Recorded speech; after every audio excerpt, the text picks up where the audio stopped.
यो नित्यमच्युतपदाम्बुजयुग्मरुक्म व्यामोहतः तद इतराणि तृणाय मेने अस्मद्गुरोः भगवतोऽस्य दयैकसिन्धो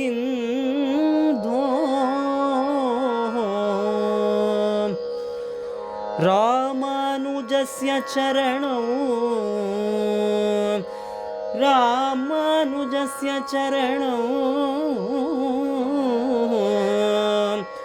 शरणं प्रपद्ये।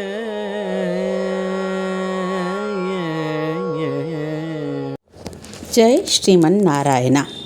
இன்றைக்கி ராமானுஜ சுவாமி வைத்தமாநதி கோயிலுக்கு போகும்போது அந்த பெண் பிள்ளை இன்றைக்கி என்ன சொன்னா அப்படிங்கிறத நம்ம பார்க்கலாம். போன வாட்டி என்ன பார்த்தோம் அப்படின்னு சொன்னால் திருக்கட்சி நம்பியை பற்றி சொன்னான் இல்லையா. அவன் புரைக்க பெற்றேனோ திருக்கட்சியாரை போலன்னு சொன்னான். அசந்து போய் நிற்கிறதுக்குள்ளேயும் அவர் மேனி ஆனேனோ திருப்பானாழ்வார் போல அப்படின்றான். அது யார் அவர் மேனியா இல்லையா? இப்படி அவர் மேனினா யார் மேனி? அதான் வாங்க பார்க்கலாம். திருப்பி சொல்கிறது, பெருமாள் அப்படின்னாலே வைஷ்ணவாலாக இருக்கணும், நிறைய வேதம் தெரிஞ்சிருக்கணும், நிறைய ஞானபூர்ணனாக இருக்கணும், அப்போ தான் பெருமாளை அடைய முடியும் அப்படிங்கிறது எல்லாருக்கும் தெரிஞ்ச விஷயம். ஆனால் அதனால் மட்டும் அடைய முடியுமா அப்படின்னா இப்போ நம்ம சொல்கிற ஆழ்வாரெல்லாம் அதிலலாம் அடையலை. பியூர் பக்தியை தவிர வேறு எதுவுமே கிடையாது. பெருமாள் பக்தி, அவரை பார்க்கணும், எதையுமே பெருமாள்கிட்டே எதிர்பார்க்கல. அந்த மாதிரி ஒரு பக்தி, பெருமாளையை மட்டுமே எதிர்பார்க்குற ஒரு பக்தி. ஆனால் நம்ம பெருமாளை தவிர மிச்சம் எல்லாருமே எதிர்பார்ப்போம்.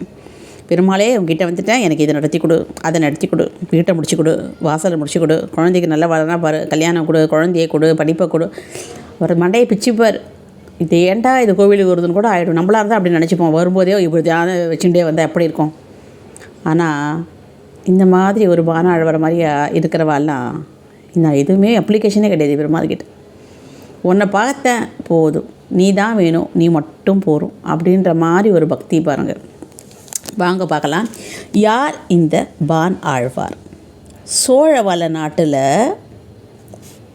அதாவது ராமவர்மன் அப்படின்னு ஒருத்தர் இருப்பார், தெரியும். அவர் தபஸ் பண்ணி தான் ஸ்ரீரங்க பெருமாளே வந்தார். அவருடைய மகள் நீலாதேவியின் பேர் இல்லையா.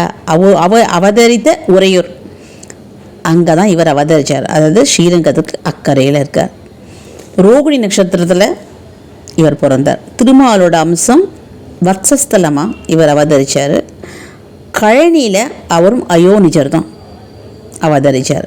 ஆனால் கிடச்சது யாருக்கு அப்படின்னா பாணர் குலத்துக்கு தான் கிடச்சார். இவர் 5ஆம் வர்க்கத்தினர், அரிஜன் அப்படின்ட்டு கூப்பிடுவார். நமக்கு சொல்லணும்னா இந்த கொட்டாங்குச்சியில் அழகாக ஒரு ஃபிடில் வாசிச்சுட்டு போவா தெரியுமா? நான் பார்த்துருக்கீங்களா சின்ன வயசுலலாம்? இப்போ கூட கேரளாவில் பாடுவா, நிறைய பேர் இருப்பாளாம். நம்மளை நினச்சி கூட அதனை பாடி நம்ம காரின் மடக்கும் கூட நம்பிக்கையெல்லாம் இருக்குது நிறைய பேருக்கு அந்த காலத்துலலாம். அந்த மாதிரி அவள் தான் பாணர் குலம்னு பேர். அந்த குலத்தில் தான் அவர் கிடச்சார், பிறக்கலை, நல்லா வளர்த்தார். அந்த குழந்தை ஏன்னா பிறந்தது எங்கே வேணா இருக்கட்டும், ஆனால் சிந்தனை பகவான் இல்லையா. அந்த குழந்தை அப்படியே தான் அது சமத்து. அதுக்கு யாரும் நீ பூஜை பண்ணி பெருமாளை சேவி இப்படிலாம் சொல்லவே இல்லை. துளசிக்கு தானாகவே துளசி வாசனை யாராவது மூட்டுவாளான்னு, அது பிறக்கும் போதே துளசி தானே. அதே மாதிரி ஒரு வாசனையாக ஆகிட்டார். தென்கரையில் பெருமாள் கோவிலுக்கு போக மாட்டார். ஏன்னா 5ஆம் வர்க்கினத்திற்கு 4ஆம் வர்க்கத்தில் போகிறதுக்கு அனுமதி மறுப்பு அந்த காலத்தில். ஆனால் எதிரே இருந்துட்டு கோபுரத்தையே தரிசனம் பண்ணிட்டு அப்படியே சேவிச்சுட்டு தனக்கு இஷ்டமாக பெருமாளுக்கு பாட்டு பாடிட்டு சந்தோஷமாக இருந்தார். ஒரு நாள் கவலைப்படலை. நம்ம தான் பார்க்குறோமே, பெருமாள் நம்ம பாட்டை கேட்குறாரா, பெருமாள் நம்மளை பார்க்குறாரா, பெருமாள் நம்மளை கூப்பிடுவாரா. நம்மளாந்தா ஒரு தடவை கோவிலுக்கு போய்ட்டு 9000 அப்ளிகேஷன் போடுவோம். அவர் டெய்லி அந்த அக்கறையில் கோபுரத்தை பார்த்துட்டு அழுதுண்டு வேண்டின்ட்டு அவ்வளோதான், அதுக்கே அவருக்கு போகும். வேறு எந்த ஆசையும் அவருக்கு கிடையாது. அந்த பக்கமாக பூஜைக்கு தீர்த்தம் எடுக்கிறதுக்காக அரங்கனோட பூஜைக்கு அரங்கனோட பூஜைக்கு புது தீர்த்தம் தான் டெய்லி எடுப்பாள். இருக்கிறதெல்லாம் வச்சுக்கும் போது டெய்லி வந்து இதில் ஸ்ரீரங்கத்துலேருந்து அந்த கொள்ளத்துலேருந்து வந்து எடுப்பாள், அந்த காவேரியிலேருந்து. அவர் பேர் லோகசாரங்கர்னு பேர், பெரிய மாமுனி. இவர் அறியாதவா யாருமே கிடையாது. ஆனால் இவர் வந்து குறுக்கில் உட்காந்து பண்ணிட்டு இருக்காரு, கண்ணை மூடிட்டு இருக்காரு. இவருக்கு பின்னாடி யார் வரா முன்னாடின்னு யாரும் தெரியல. அப்படியே தியானத்துக்கு போயிட்டார் பெருமாளை நினச்சி. அவர் சொல்கிறார், பானா நகர்ந்துக்கோன்றாரு. இவர் நினச்சிட்டார் திமிரு தான் போல இருக்குன்னு சொல்லி என்ன பண்ணார், கல் ஒன்று இருக்குது, அது மண்டையிலே ஒன்று அடிக்கிறார், நெத்தியில் போட்டுடுச்சு, ரத்தம் பிசியறது. ஒரு சில பேர் சொல்கிறார் கண்டுக்காத போயிட்டார் அப்படின்னாரு. ஆனால் ஒரு சிலர் வருத்தப்பட்டுன்னு தான் போயிட்டாரு அப்படின்ட்டு சொல்கிறார். எது எப்படியோ தெரிஞ்சு பண்ணாரோ தெரியாது. இவர் தீர்த்தத்தை எடுத்துட்டு குளிச்சுட்டு தீர்த்தத்தை எடுத்துட்டு அவர் போயிட்டார். லோகசாரங்க முனியும் சாதாரணம் கிடையாது. அவருக்கு ஒரே வருத்தம், அடிச்சுட்டமே குழந்தையேன்னு சொல்லிட்டு. இருந்தாலும் அதை பெருசாக எடுத்துக்கல. ஆனால் பெருமாளோட முகம் உவர்ப்பாக இல்லை அப்படின்ட்டு இவருக்கு தெரியறது. ஒரு இதில் சொல்கிறா இவருக்கு ரத்தமாக கொட்டுறது அப்படின்னு சொல்கிறா. ஒரு சில பேர் அவர் ஒன்றும் இல்லை, மனசுக்கு கஷ்டமாக இருந்தது. ஆனால் ராத்திரியில் தான் சொன்னார்னு பார்த்தோம். ராத்திரியில் பெருமாள் என்றைக்குமே பாருங்கள், பாகவதவாளுக்கு பெருமாள் தான். படுத்துண்டால் நின்றும் இறந்தும் கிடந்தும் நடந்தும் நினைப்பது உன்னை என்றும் வணங்குவது உன் மலரடித்தாள் அப்படின்ற மாதிரி எப்போ பாரு அவளுக்கு பெருமாள் தானே. தூங்கும்போதும் உண்டு பெருமாளை விட்டுருவாரா. அந்த மாதிரி லோகசாரங்கமுனி தூங்கும்பொழுது பெருமாளோட அச்சாவதரத்துலேருந்து ஒரே ரத்தமாக கொட்டுறது. அவர் எங்கே கல் எடுத்து வச்சாலும் நெத்தியில் அங்கேருந்து வருது. இவருக்கு ஒன்றும் புரியல. ஏன் சுவாமி இப்படி நெத்து கொட்டுறதுன்னு அழறாரு. கனவுன்னு கூட தெரியல. அப்படியே ஏன் என்ன ஆச்சு சொல்லுங்க சுவாமி ஏன் அப்படின்னு சொல்லி. என்ன அபச்சாரம் சொல்லுங்க, யார் பண்ண அபச்சாரம் சொல்லுங்கோ. சுவாமி சொல்கிறார், பெருமாள் வாயை திறந்து பேசினா நம்மளால தாங்க முடியுமா? எவ்வளோ மரியாதை பாருங்கள். நம்மளாம் ஒரு ஜீவாத்மா தானே, நமக்கு எனக்கு மரியாதை கொடுக்கணும்னு இல்லை. அவ்வளோ அழகாக பேசுகிறாராம் பாருங்கோ. உமக்கு தெரியாதா அப்படின்னு கேட்குறாரு. தெரியாதே சுவாமி, நீர் வந்து பானாழ்வார் போட்டு அடிச்சேரோ இல்லையோ, அது அவர் என்ன தானே தியானம் பண்ணிட்டு இருந்தா, அதனால் அது வந்து என் மேலே வந்து பட்டுருச்சு. இவருக்கு என்ன படத்தில் சுவாமி, என்ன சுவாமி சொல்கிறேன்? ஆமாம், நீர் நினச்சின்றிருக்கீர், நீர் வந்து உயர்ந்த பிராமண குலத்தில் பிறந்துட்டேன், என்ன நீங்கள் தொட்டு கைங்கரியம் பண்ணுறேன் அப்படின்று நீங்கள் நினச்சின்றிருக்கேள். ஆனால் நீங்கள் ஒன்று மறந்துட்டேள். இந்த வாட்டி நீங்கள் என்னை தொட்டு கைங்கரியம் பண்ணுற அளவுக்கு நீங்கள் பாக்கியம் இருக்குது. ஆனால் அடுத்த ஜென்மம் இப்படியே இருக்குமா அப்படின்ட்டு கேட்குறாரு. சாட்டையால் அடித்த மாதிரி ஆகிடுது பெருமாள் கேட்குற கேள்வி. அதுவும் நம்ம ஒத்தத்தரும் புரிஞ்சிக்கணும். நம்ம இன்றைக்கி ஓஹோ நல்லபடியாக குலத்தில் இருந்தோம்னா அகம்பாவப்பட்டு அழிச்சிக்கிறது அப்படி அழிச்சிக்கக்கூடாது. பெருமாளே உன்னோட கருணை நான் இன்றைக்கி இருக்கேன், எனக்கு இதை மேலே மேலே நிறைய கைங்கரியம் பாக்கியத்தை கொடுங்கோன்னு வேண்டின்றால் தான் அவர் நம்மளோட மனசையும் சித்தத்தையும் சுத்தம் செய்வாராம். ஆனால் லோகசாரங்கர் வந்து பெருமாளே தொட்டு அர்ச்சகம் பண்ணதுனாலும் அவருக்கு சேவை பண்ணதுனாலையும் அந்த சுத்தத்துக்கு ரெடியாக இருந்தது அந்த அவரோட ஆத்மா. உடனே அழறாரு, நான் என்ன பண்ணணும்னு சொல்லுங்க, நான் எல்லாத்துக்கும் ரெடியாக இருக்கேன் அப்படின்ட்டு அழறாரு. அப்படியா, நான் என்ன சொல்லணும் அதை செய்வீரோ அப்படின்னு கேட்குறாரு. செய்கிறேன் சுவாமி சொல்லுங்கோ. நீர் போய் அந்த பானாழ்வாரை போய் தூக்கிண்டு வாங்கோ. ஆமாம், சந்நிதிக்கு அங்கேருந்து அவள் ஆற்றுலேருந்து அடுத்த கரையிலேருந்து அவரை தோளில் தூக்கிண்டு சந்நிதிக்கு கோவிலில் மட்டும் தூக்கிட்டு வராதிங்க அப்படின்னு சொல்லலை அவர். அங்கே அவரோட இருப்பிடத்திலிருந்தே நீங்கள் தோளில் தூக்கிட்டு வரணும்னு ஆணையிட்டார். பார்த்தா லோகசாரங்கர் வந்து பிராமணர் இல்லையா. ஆனால் நம்ம பானாழ்வார் 5ஆம் வருணம் அப்படின்னு சொல்லக்கூடிய ஹரிஜன், அதாவது சேரி அப்படின்னு சொல்லுவா. அந்த சேரியில் இருக்கிறவா அப்படின்னு சொல்கிறது தான் 5ஆம் வருகம். நீங்கள் நினச்சி பாருங்கள், பெருமாள்கிட்ட ஜாதி எங்கே இருக்குது? பிராமணனை தூக்கிட்டு வர சொல்கிறார். நம்ம தானே பிராமணர் உயர்ந்த ஜாதி, எத்தனை ஜென்மம் எடுத்தாலும் பிராமண ஜென்மம் கிடைக்காதுன்றோம். ஆனால் பெருமாள் நினச்சாருன்னா எல்லாரும் ஆத்மாவை தான் பார்க்குறாரு பாருங்கோ. ஆனால் அவரும் நான் பிராமணனாச்சா, நான் எப்படி அவனுக்கு தூக்கின்னு வருதோ அதான் அவனோட சேரியில் போய் அப்படின்ட்டு அவரும் சொல்லலை. உடனே கிளம்பிட்டாராம். ஏன்னா அவர் தான். அதுக்கு தான் லோகசாரங்க முனின்னு பேர். தப்பு பண்ணுறது சகஜம் தானே, எப்பேற்பட்டதெல்லாம் தப்பு பண்ணுறது சகஜம். ஆனால் அதை நிவர்த்தி பண்ணிட்டார் இல்லையா, ஓடுறாரு. அவர் பயப்படுறாரு. என்னடா அது நம்ம தானே அபச்சாரம் பண்ணிட்டாமா, இவரே ஓடி வந்துட்டாரே, நம்ம கல் எடுத்து வச்சு தப்பா. அப்பா அம்மாவும் பயப்படுறா, ஐயோ இந்த குழந்தை தெரியாத பண்ணிடுத்தோ. நான் எத்தனையோ தடவை சொல்லியிருக்கேன், பானா நம்ம குலத்துக்கு ஏற்ற மாதிரி இருப்பா, நீ பாட்டில் உட்காந்து நான் பஜனை பண்ணுறேன் தியானம் பண்ணுறேன்லாம் பண்ணாதப்பா, அது பிராமணர்களுக்கே உரியதுன்னு நான் எவ்வளவோ சொன்னாலும் இந்த பையன் கேட்கலேன்னு அவள் அப்பா அம்மாலாம் அவனை திட்டிகிட்டு இருக்கா. அவனும் பயந்து அந்த குழந்தை பானாழ்வாரும் பார்க்குறாரு. இவர் வரப்போகுது. ஏன்னா பயம், ஏன்னா இவர்களை பார்த்தாலே ஒரு நான் நெஞ்சில் நொடுக்கம் இருக்கும் அவளுக்கெல்லாம். ஆனால் அவர் வந்து கையை கூப்பிட்டே வர்றாரு. பானா வாப்பா, என் மேலே ஏறி உட்காந்து கொண்டார். இன்னும் அதிர்ச்சி. நானா உங்கள் மேலேயா? என்ன சுவாமி என்னை இப்படி மேலே மேலே எனக்கு தண்டனை கொடுக்காதீங்க. இல்லைப்பா, பெருமாளோட ஆணை. அட, பெருமாளோட ஆணையா? ஆமாப்பா, நான் உன்னை தெரியாத கல்லில் போட்டு அடிச்சிட்டேன், நீ தியானத்தில் இருக்கேன்னு தெரியாத. பெருமாளோட ஆக்ஞை உன்னை என்னோட தோல் மேலே ஏற்றி தான் அரங்கன் கிட்ட கொண்டு போய் நிறுத்தணுன்ட்டு, அவரோட ஆணையை என்னால் மீற முடியாது, தயவுசெய்து வந்து ஏறுன்றார். எப்படி இருக்கும் பானாழ்வார்க்கு? எப்படி இருக்கும் நினச்சி பாருங்கள். அதுக்கு தான் பெருமாள் ஏன் சொல்கிறோன்னா தெரியாது. நம்மளை அவருக்கு எவ்வளோ பிடிக்கும்ன்றத அதுதான் நம்ம யாரையும் இலக்காரம் பண்ணக்கூடாது.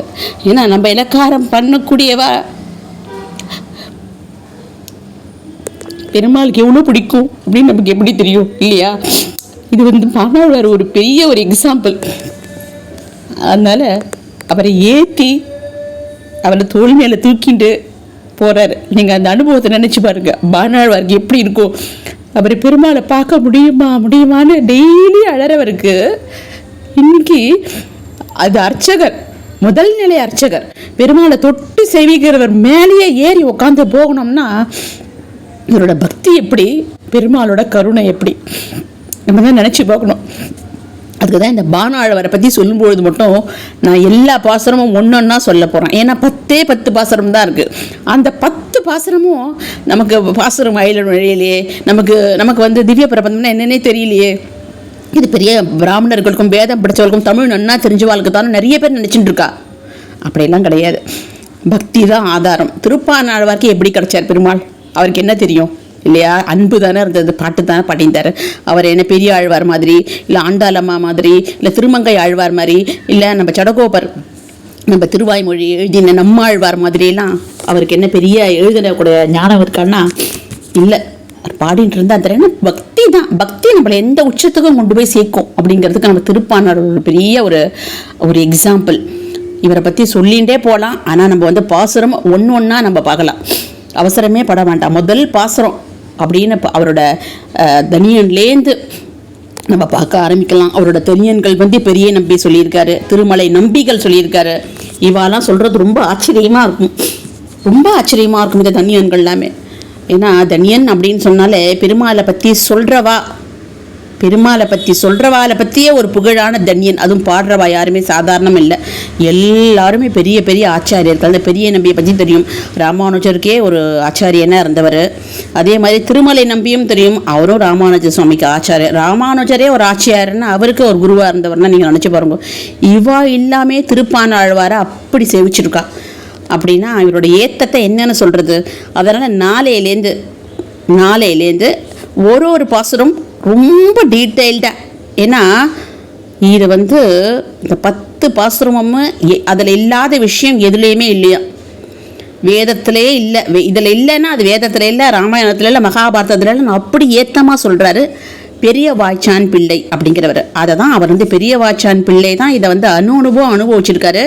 நீங்கள் தயவுசெய்து கமெண்ட்டில் கூட நீங்கள் ராமானுஜர் திருவடியே சரணம் எழுதுறீங்களோ இல்லையோ, இல்லை ஜெய் ஸ்ரீமன்னாராயணன் எழுதுறீங்களோ இல்லையோ பரவாயில்ல. ஆனால் இந்த பாசுரத்துலேருந்து திருப்பானாழ்வார் திருவடியே சரணம், இந்த பெரிய வாய்ச்சான் பிள்ளை திருவடியே சரணம். ரொம்ப கஷ்டமாக இருக்குன்னு நினைக்காதீங்க. பெரிய வாய்ச்சான் பிள்ளை அப்படின்ட்டு அவரோட பேர் எழுதுங்கன்னா அவர் தான் ஒன்னொன்றுத்துக்கும் எக்ஸ்பிளைன் பண்ணி கண்ணில் தண்ணி வர வைக்கிறார். இப்பேற்பட்ட அனுபவிச்சிருக்காரு பாருங்க.